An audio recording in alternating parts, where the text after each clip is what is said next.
Interesting একটা breaking news আমার কাছে এসেছে। প্রযুক্তিগত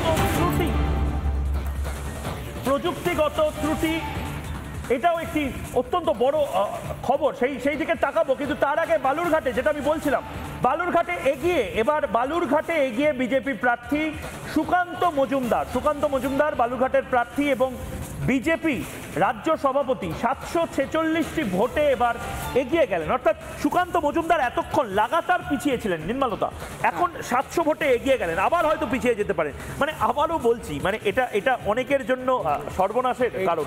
না হতে পারে, এটা আপনি যেটা বলছেন একদম ঠিক, কারণ পেন্ডুলামের মতো একবার এদিক সুইং করছে, একবার ওদিক সুইং করছে। কিন্তু আমার প্রশ্নটা অন্য জায়গাতে, সেটা হচ্ছে আমি যেটা খুঁজে বেড়াচ্ছি সেটা হচ্ছে যে এই ম্যাজিকটা, এই মমতা ম্যাজিক যেটা আমি বলছি, এই মমতা ম্যাজিকটা কাজ করলো কিভাবে? তার এগেনস্টে কোনো রকম যে অ্যান্টি ইনকামবেন্সি কাজ করলো না, এত কিছু অ্যান্টি ইনকামবেন্সি কাজ করার জন্য করাপশন থেকে আরম্ভ করে তার নেতামন্ত্রীরা জেলে, এত কিছু হয়েছে। কোর্ট অর্ডার, কোর্ট তাকে জালিয়াতের সরকার বলেছে, মিথ্যেবাদী সরকার বলেছে, চরম মানে সুপ্রিম কোর্ট। তারপরেও মানুষ তার উপর ফেতরা রাখলো কেন? একটা কোনো মিসিং লিঙ্ক আছে, সেটা আমার কি ধারণা জানেন? 2 বছরের গ্যাপ। 2 বছরের gap is very very important. আজকে সেন্ট্রাল ফোর্স থাকবে না, যখন চলে যাবে তখন রিটালিয়েশন হতে পারে, এই ভয়টা মানুষের মধ্যে আছে। সুতরাং পুলিশ থাকবে, সব কিছু থাকবে। সুতরাং একসঙ্গে ভোট না করলে এই প্রবলেমটা হয়তো এসেছে, কিন্তু মানুষের ভোট ম্যান্ডেটটা মাথা পেতে নিতে হবে এবং এটা অ্যাকসেপ্ট করে নিতে হবে যে মমতা বন্দ্যোপাধ্যায়ের ম্যাজিক কাজ করেছে, মানুষ তার কথা বিশ্বাস করে। আমি নির্মলতা একটু আপনাকে থামাচ্ছি, তার কারণ বসিরহাটে একটা ইন্টারেস্টিং ডেভেলপমেন্ট হয়েছে এবং এই ডেভেলপমেন্টটা যদি বিভিন্ন জায়গায় হয় সেটাও কিন্তু একটা বড় কারণ হতে পারে নাম্বারের ক্ষেত্রে।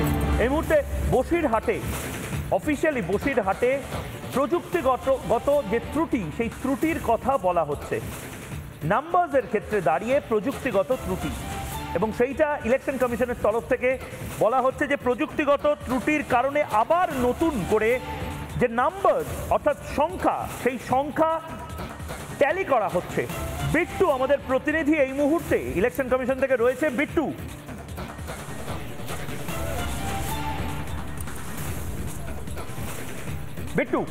দেখো, তোমাকে আমি জানিয়ে রাখি, প্রযুক্তিগত ত্রুটির বিষয়টা ইতিমধ্যেই ইলেকশন কমিশনের কাছে এসেছে এবং এক্ষেত্রে দাঁড়িয়ে বসিরহাটের যে বিষয়টা রয়েছে সেটা তারা খতিয়ে দেখছেন এবং খুব গুরুত্বপূর্ণভাবে তুমি যেটা সকাল থেকে একটা ট্রেন্ড দেখা যাচ্ছে বিভিন্ন গণনা কেন্দ্রে, আর ওরা সই করছেন না অনেক ক্ষেত্রে, অর্থাৎ এই বিষয়টা একটা ইস্যু হয়ে দাঁড়াচ্ছে।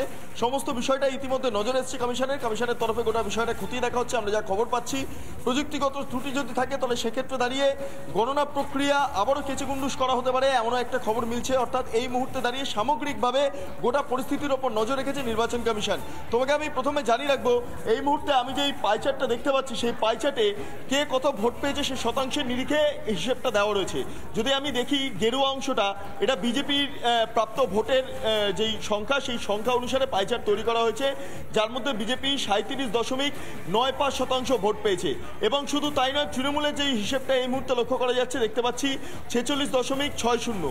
এবং যদি আমি পশ্চিমবঙ্গের ম্যাপটার দিকে তাকাই, বিট্টু একবার যদি আমাকে বলো যে এক্স্যাক্টলি কত রাউন্ডের গণনা হবে আজ, এবং তার মধ্যে থেকে মোটামুটি যে ফিগারটা, যে পাই চার্টটা তুমি দেখাচ্ছ, সেটা কত রাউন্ডের গণনার শেষে? অর্থাৎ আমরা কিছুক্ষণ আগে দেখাচ্ছিলাম যে এখন অব্দি 100% ভোটের মধ্যে মাত্র 20% ভোট গণনা হয়েছে, 80% এখনো ভোট গণনা হয়নি। এই মুহূর্তে এই ধারণাটা, এই অঙ্কটা যদি একটু দর্শকদের বলো। অনেকে মনে করছেন যে আর আধ ঘন্টার মধ্যে হয়তো ভোট গণনা শেষ হয়ে যাবে, হয়তো 2 ঘন্টা 3 ঘন্টা লেগে যেতে পারে। এক্স্যাক্টলি যদি একটু ক্লিয়ার করে দাও।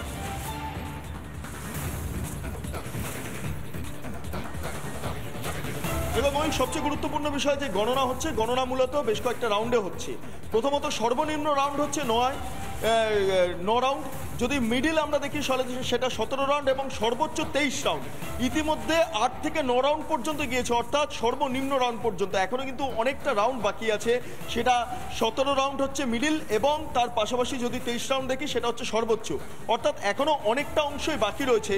তবে এই মুহূর্তে ট্রেন্ডটা কিন্তু অন্যদিকে ঘুরছে, অর্থাৎ এই যে পাই চার্টের যে ছবিটা কিছুক্ষণ আগে দেখাচ্ছিলাম নির্বাচন কমিশনে যিনি হ্যান্ডেল করছেন তাকে বলবো সামগ্রিকভাবে দেখাতে, যে পাই চার্টের যে ছবিটা লক্ষ্য করছিলাম সেক্ষেত্রে দাঁড়িয়ে যেই সংখ্যাটা ছিল এই মুহূর্তে দেখতে পাচ্ছি যে বিজেপির যে সংখ্যাটা সেই সংখ্যা প্রাপ্ত ভোট হচ্ছে 37.95%।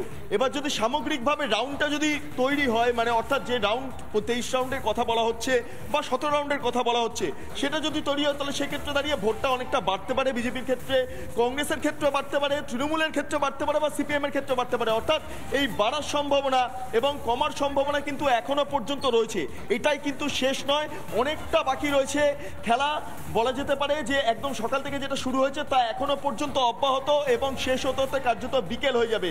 অর্থাৎ এই যে পাই চার্টের যে রং দেখা যাচ্ছে সেই রং যেই জায়গাগুলো সেই জায়গাগুলো কোথাও বাড়তে পারে ভোটের সংখ্যা শতাংশের নিরিখে, তুমি যদি একবার এই পাই চার্ট থেকে দেখাও, আমি দেখতে পাচ্ছি নীল রংটা যেটা, সেই নীল রংটা আমি দেখতে পাচ্ছি সেটা সংখ্যাগুরু, একেবারে সিংহভাগ ভোট শেয়ার নীল মানে তৃণমূল কংগ্রেসের পকেটে গেছে, এবং গেরুয়া যে দিকটা সেটা আমি দেখতে পাচ্ছি সেটা বিজেপি, সেটাও মানে একেবারে নেক টু নেক ফাইটের মতন জায়গায় আছে। কিন্তু ডিফারেন্সটা তৈরি করে দিয়েছে আলাদা একটা অংশ, যে অংশটা না বিজেপি না তৃণমূল, আদার্স, অর্থাৎ সিপিএম হতে পারে, কংগ্রেস হতে পারে, আইএসএফ হতে পারে।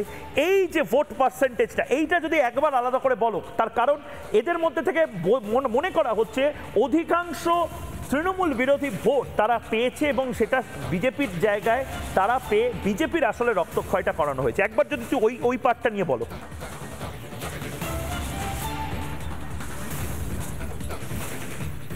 খুব ইম্পর্টেন্ট অংশ উল্লেখ করলে আমি আরেকবার বলবো পাই চার্টটা দেখাতে, যিনি ইলেকশন কমিশন হ্যান্ডেল করছেন, এবং এখানে যদি আমি শুধু বাদ দিই, আমি বিজেপি বাদ দিই বা তৃণমূল বাদ দিই, তাহলে বাকি যে অন্যান্য অংশটা আছে তোমাকে আমি একবার বলবো।